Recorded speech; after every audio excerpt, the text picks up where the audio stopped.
President Donald Trump's campaign chairman, Paul Manafort, and his longtime business partner Rick Gates surrendered to the FBI as part of the special counsel's Russia investigation.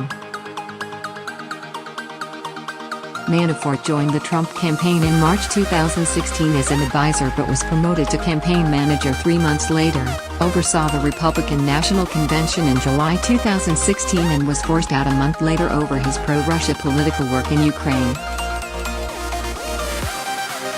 His home was raided by FBI agents in July seeking evidence of his financial ties to Russian oligarchs, and he was indicted Monday on tax fraud and other charges.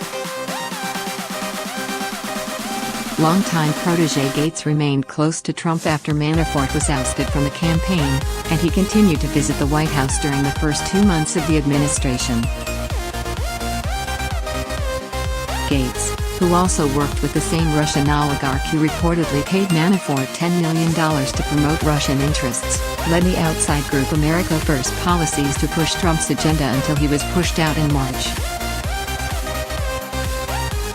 Report advertisement.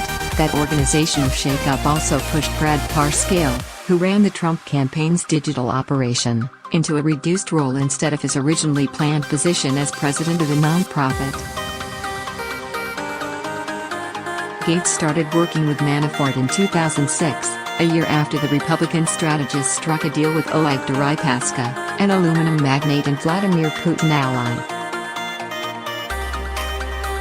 Gates also worked with Deripaska, who has been denied entry to the U.S. over his alleged ties to organizing crime, to support a private equity fund started by Manafort's firm in democracy building and party building in Ukraine.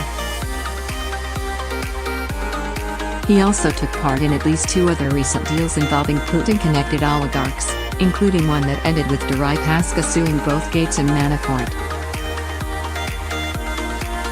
The firm had pitched Deripaska on a $200 million private equity partnership focused on Russia and Ukraine, and the arrangement was set up in 2007 in the Cayman Islands, but the relationship had disintegrated by 2014, when Deripaska sued Manafort and Gates over $18.9 million in unaccounted funds intended for the purchase of a Ukrainian cable provider.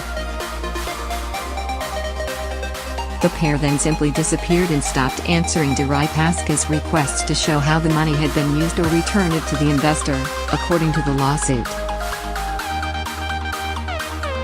A new trove of emails released earlier this month showed Manafort, who did not take a salary from the campaign, hoped to use his position with the Trump campaign to get whole with Deripaska. There's no evidence Manafort, who left in late August due to his ties to a pro-Russian political party in Ukraine, ever met with Deripaska during the campaign, but he did meet August 2 with former business associate Konstantin Kilimnik in New York to discuss unpaid bills and current news. Manafort and Gates were also named in a 2014 racketeering lawsuit involving Ukrainian oligarch named Dmitry Firstash, who also has ties to Putin. That suit, which was later dismissed, claimed Manafort and Gates helped Firstash launder ill-gotten gains as part of an $850 million deal to build luxury housing at the site of the Drake Hotel in New York City.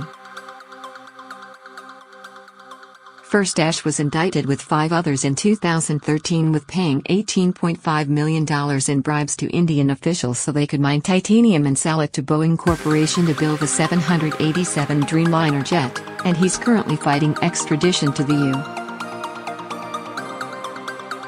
U.S. Manafort and Gates promoted the pro-Russian Party of Regions on behalf of then-Ukrainian President Viktor Yanukovych, and introduced the pro-Yanukovych European Center for a Modern Ukraine to the lobbying firms Mercury LLC and the Podesta Group.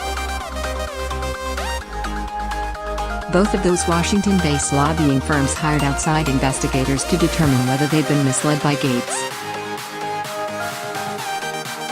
Gates was named the Trump campaign's liaison to the Republican National Committee just hours after Manafort quit his unpaid chairmanship in August over his alleged financial ties to Russia.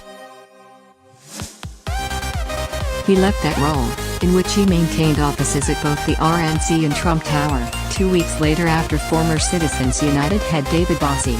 who is putting together a potential rival group to America First policies, was named deputy campaign manager.